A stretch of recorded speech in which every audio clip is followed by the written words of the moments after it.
जय हिंद, वंदे मातरम। स्वागत है आप सभी का फ्री एग्जाम जो यूट्यूब चैनल पर। दोस्तों, अगर आप बिहार एसएससी कार्यालय प्रचारी का एग्जाम देने वाले हैं तो आज ये आपके लिए शानदार प्रैक्टिस सेट होने वाला है, जिसमें हमने केवल उन्हीं प्रश्नों को शामिल किया है जो प्रीवियस ईयर में कई बार पूछे गए हैं। तो आपको सेशन में अंत तक बने रहना है और अंत में देखना है कि कितने प्रश्न आप सही कर पा रहे। तो चलिए सेशन को प्रारंभ करते हैं। पहला शानदार प्रश्न आपके स्क्रीन पर है। पूछा गया है कि तिलका मांझी को वर्तमान बिहार के किस शहर में फांसी दी गई थी? भागलपुर, गया, मुजफ्फरपुर या फिर पटना। तो तिलका मांझी को वर्तमान बिहार के किस शहर में फांसी दी गई थी? तो तिलका मांझी को फांसी दी गई थी कहां पर? तो भागलपुर में। कहां पर? तो भागलपुर याद रखना है। बिहार आए यूरोपीय यात्रियों में से कौन चिकित्सक भी था? जॉन मार्शल, मैनरिक, फिंच या फिर इनमें से कोई नहीं। तो बिहार आए यूरोपीय यात्रियों में से कौन चिकित्सक भी था? तो कौन चिकित्सक था? तो जॉन मार्शल था। कौन? तो जॉन मार्शल इसका राइट आंसर होगा। 3 नंबर प्रश्न है। बिहार का अंतिम शासक कौन था? सुलेमान करामानी, दाऊद खान करामानी, ताज खां करामानी, शेरशाह। तो बिहार का अंतिम शासक कौन था? बिहार का अंतिम शासक था कौन? तो दाऊद खान करामानी। कौन? तो बिहार का अंतिम शासक था दाऊद खान करामानी। बिहार का अंतिम शासक कौन था? तो दाऊद खान करामानी बिहार का अंतिम शासक था। अगला प्रश्न है कि अंटार्कटिका में तीसरे भारतीय शोध केंद्र की स्थापना किस नाम से हुई? सरस्वती, भारतीय अन्वेषण, इनमें से कोई नहीं। तो अंटार्कटिका में कहां पर? तो अंटार्कटिका में तीसरे भारतीय शोध केंद्र की स्थापना किस नाम से हुई? अंटार्कटिका में तीसरे भारतीय शोध केंद्र की स्थापना किस नाम से हुई? तो किस नाम से हुई? तो भारती नाम से हुई। किस नाम से? तो भारती नाम सही उत्तर होगा। गलती नहीं करना है, याद रखेंगे। 5वां प्रश्न है। फुलकारी कढ़ाई किस राज्य से संबंधित है? गुजरात, पंजाब, आंध्र प्रदेश या फिर हरियाणा। तो जब बात करेंगे फुलकारी कढ़ाई की, किसकी? तो फुलकारी, ये जो संबंधित है, ये फुलकारी कढ़ाई जो है ये संबंधित है पंजाब से। कहां से? तो फुलकारी कढ़ाई किस राज्य से संबंधित है? पंजाब से संबंधित है फुलकारी कढ़ाई। 6वां प्रश्न है कि 1953 में पहला पिछड़ा वर्ग आयोग किसकी अध्यक्षता में नियुक्त किया गया था? बीपी मंडल, काका कालेलकर, पीबी नरसिम्हा राव, वीपी सिंह। तो 1953 में पहला पिछड़ा वर्ग आयोग किसकी अध्यक्षता में नियुक्त किया गया था? कब?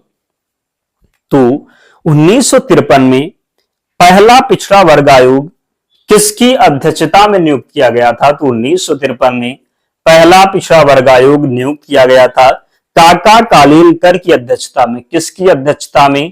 तो काका कालेलकर की अध्यक्षता में। याद रखना है, गलती नहीं करना है। अगला है, प्राथमिक शिक्षा के मौलिक अधिकार को संविधान में कब जगह दी गई थी? आसान है। प्राथमिक शिक्षा के मौलिक अधिकार को संविधान में कब जगह दी गई थी? कब दी गई थी? 2000, 2001, 2002 या फिर 2003 में। तो कब दी गई थी? तो 86वां संविधान संशोधन था। कौन सा? तो 86वां संविधान संशोधन था 2002 में। कब? तो 2002 राइट आंसर होगा। 8वां प्रश्न है। भारत में उष्ण कटिबंधीय सदाबहार वन कहां पाए जाते हैं? मध्य प्रदेश, आंध्र प्रदेश, उत्तर प्रदेश या फिर केरल। तो उष्ण कटिबंधीय सदाबहार वन क्या? तो भारत में उष्ण कटिबंधीय सदाबहार वन पाए जाते हैं केरल में। भारत में उष्ण कटिबंधीय सदाबहार वन कहां पाए जाते हैं? तो केरल में। भारत में उष्ण कटिबंधीय सदाबहार वन केरल में पाए जाते हैं। पृथ्वी के वायुमंडल का सर्वाधिक घनत्व कहां पर होता है? क्षोभ मंडल, समताप मंडल, मध्य मंडल या फिर आयन मंडल। तो पृथ्वी के वायुमंडल का सर्वाधिक घनत्व कहां पर होता है? पृथ्वी के वायुमंडल का सर्वाधिक घनत्व होता है कहां पर? तो क्षोभ मंडल में। पृथ्वी के वायुमंडल का सर्वाधिक घनत्व होता है क्षोभ मंडल में। अगला है, भूकंप की तीव्रता मापने के पैमाने को क्या कहा जाता है? वर्नियर पैमाना, रिएक्टर पैमाना, बुफार्ड पैमाना या फिर इनमें से कोई नहीं। तो आसान है, कई बार पढ़ते आए हैं। रिएक्टर पैमाना राइट आंसर होगा। अगर सिस्मोग्राफ का बात करेंगे, भूकंप के अध्ययन को क्या कहते हैं?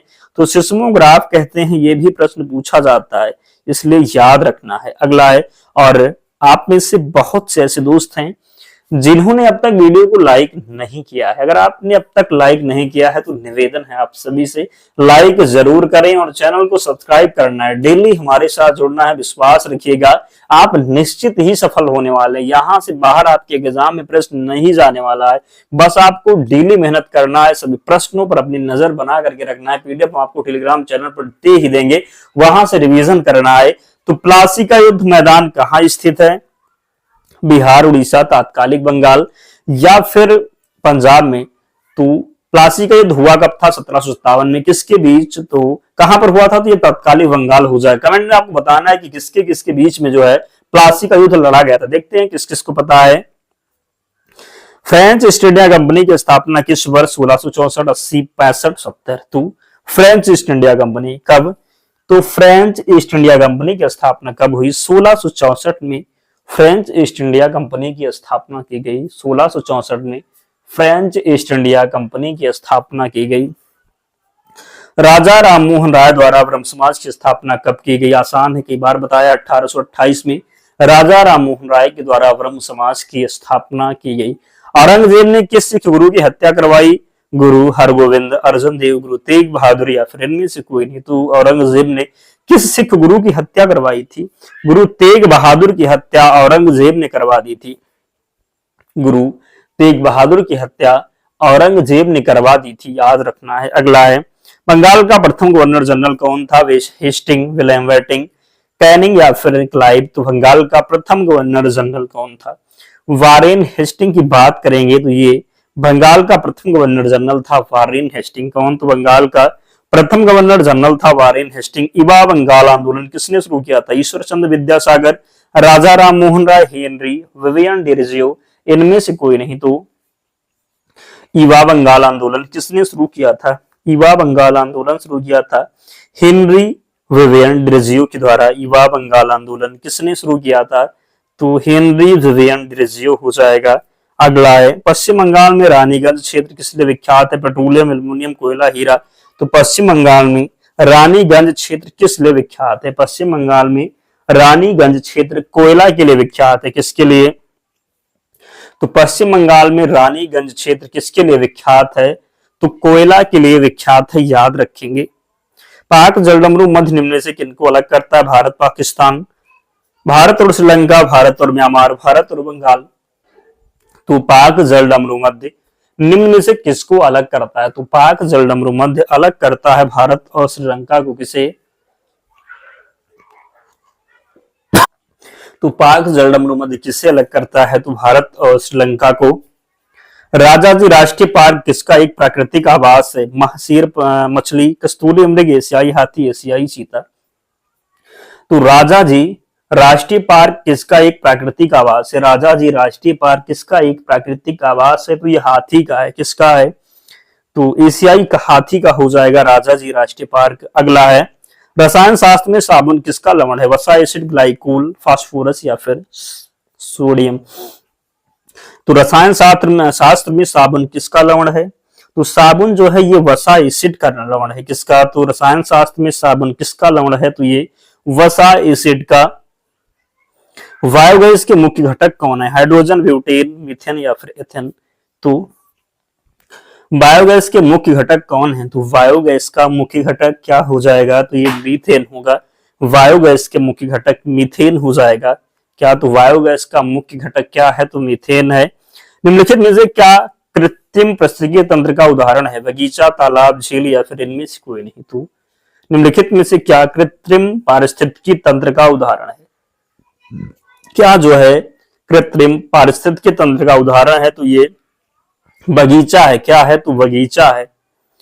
वह अम्ल है, वह अम्ल कौन है जो चींटी के डंक में प्राकृतिक रूप से पाया जाते हैं? ऑक्जेलिक अम्ल, लैक्टिक अम्ल, ऑक्जेलिक अम्ल या फिर इनमें से कोई नहीं। तो वह अम्ल कौन है जो चींटी के डंक में प्राकृतिक रूप से पाए जाते हैं? तो चींटी के डंक में कौन सा अम्ल पाया जाता है? तो ये ऑक्जेलिक हो जाएगा। क्या?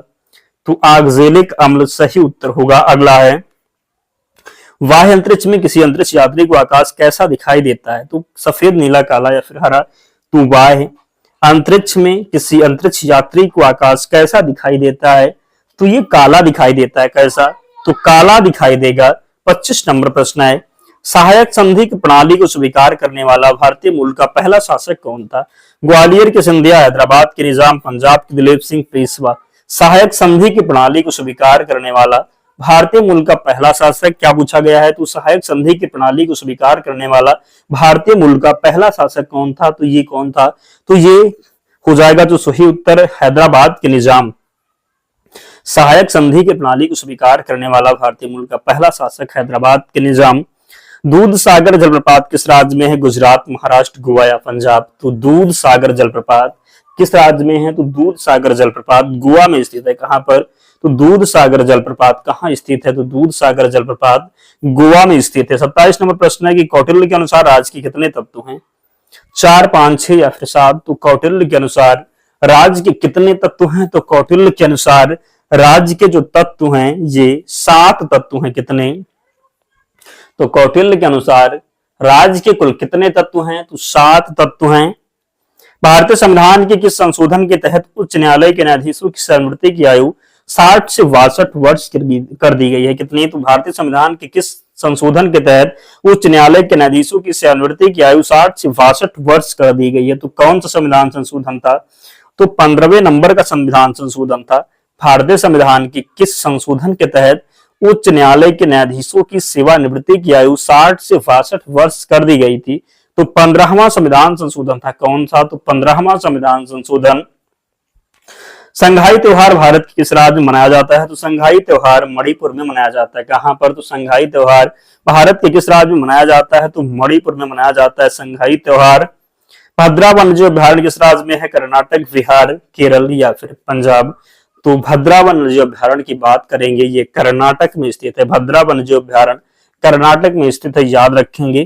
तो 30 प्रश्न थे, आप लोग कमेंट कीजिए और बताइए कि 30 प्रश्नों में आपका स्कोर क्या रहा, कितने प्रश्न आप सही कर पाए, जरूर कमेंट में बताएं।